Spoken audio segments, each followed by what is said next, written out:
நியாயம் கேட்டு வந்திருக்கேன். ஒரு மன்ற கூட்டத்திலேயாவது இந்த காயத்ரி பேசாம இருந்திருக்கேனா? என் சீலை பிடிச்சு இழுக்கணும்னு என்ன அவசியம் இருக்குங்க?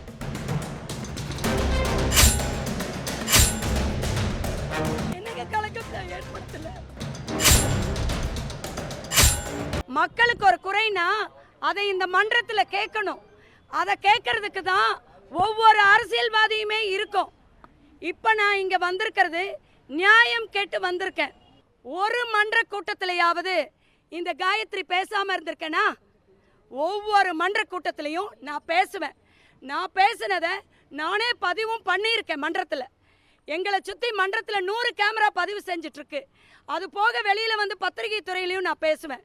உள்ள ஒவ்வொரு முறையும் நான் பாரபட்சம் பார்க்காம கேள்விகள் எழுப்புவது வழக்கம். அதே போல தான் அன்னைக்கு 40 கோடி வந்துச்சுங்களே, உண்டா இல்லையா? இல்லை விளக்கம் கொடுங்க. தவறான செய்தியாக போட்டுட்டாங்களா? அதை நீங்கள் எல்லாரும் முன்னாடி சொல்லுங்க.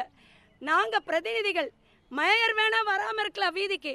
நாங்கள்லாம் வீதி வீதியாக போய் டிச் அடித்து குப்பை அடித்து பெருச்சாளி சத்ததை அள்ளிட்டு அப்படி சுற்றிட்டு இருக்கோம். அப்படி நாங்கள் போகும்போது பொதுமக்கள் என்ன நினைப்பாங்க? 40 கோடி ஊழல் நடந்திருக்கு, எல்லாத்துக்கும் பங்கு இருந்திருக்கும். இது மனிதனுடைய இயல்பு. அப்படி ஒரு கேள்வி வந்துடக்கூடாது. எல்லா 100 மாமன்ற உறுப்பினருக்கும் சேர்த்து தான் நான் கேட்டேன் அன்னைக்கு. Sir, yes or no, are we need ஒரு ஒரு ஒரு ஒரு விசாரணை கமிட்டி, அவ்வளோதான். அதுக்கு பதிலாக அங்கே இருக்கிற கவுன்சிலர்ஸ் எல்லாம் இத்தனைக்கும் லேடிஸு, மேயர் லேடி தான். என் சீலை பிடிச்சி இழுக்கணும்னு என்ன அவசியம் இருக்குங்க? அங்கே என்ன நடக்குது? என் சீலை பிடிச்சி இழுத்தது மட்டும் இல்லாமல் என்னை 2 கூட்டத்துக்கு சஸ்பெண்ட் பண்ணியிருக்காங்க. நான் என்ன தப்பு பண்ணேன்னு சொல்லுங்க. நியாயத்தை பத்திரிக்காரங்களே சொல்லுங்க. என்னை எதுக்காக சஸ்பெண்ட் பண்ணணும்? எங்களுடைய சட்டமன்ற உறுப்பினர் சட்டமன்றத்தில் பேசுவார், மாண்புமிகு முதலமைச்சர் சட்டமன்றத்தில் பேசுவார், பாராளுமன்ற உறுப்பினர் பாராளுமன்றத்தில் பேசுவாங்க. அப்போ என் வார்டு பிரச்சனை 2 மாதத்துக்கு என் வார்டு அப்படி கழுவி விட்டுட்டீங்களா? இல்லை நீங்கள் வந்து கேட்குறீங்களா? அதுக்காக தான் இதை பாருங்க. எனக்கு இதில் ரொம்ப வருத்தம் என்ன தெரியுங்களா?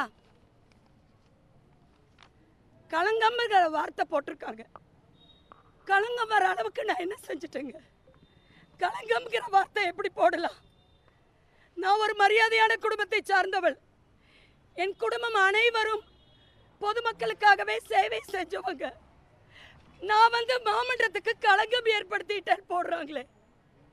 என்னங்க களங்கம்ல ஏற்படுத்தல? எப்படிங்க அந்த வார்த்தையை யூஸ் பண்ணலாம்? தவிர்க்க முடியாத தம்ப்நெயில்ஸ், கலக்கலான கண்டென்ட்ஸ், சினிமாவும் சீரியஸ் பிரச்சனைகளும், பல வருடங்கள் இடைவெளிக்கு பிறகு இந்த படத்துல ஒரு கலகலப்பும் கைகலப்பும்.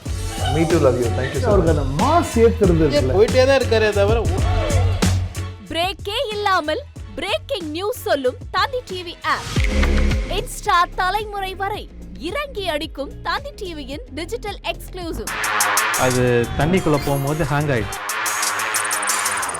உங்களுக்கு விஜய் சார் எந்த அளவுக்கு ரொம்ப பிடிக்கும்? Of course, Malayalis are huge Vijay sir fans. 2 பேருமே ரொம்ப பிடிக்கும் எனக்கு. தந்தி டிவி ஆப்பை இலவசமா டவுன்லோட் செய்யுங்க. ஃபாலோ பண்ணுங்க, சப்ஸ்கிரைப் பண்ணுங்க, என்ஜாய் பண்ணுங்க.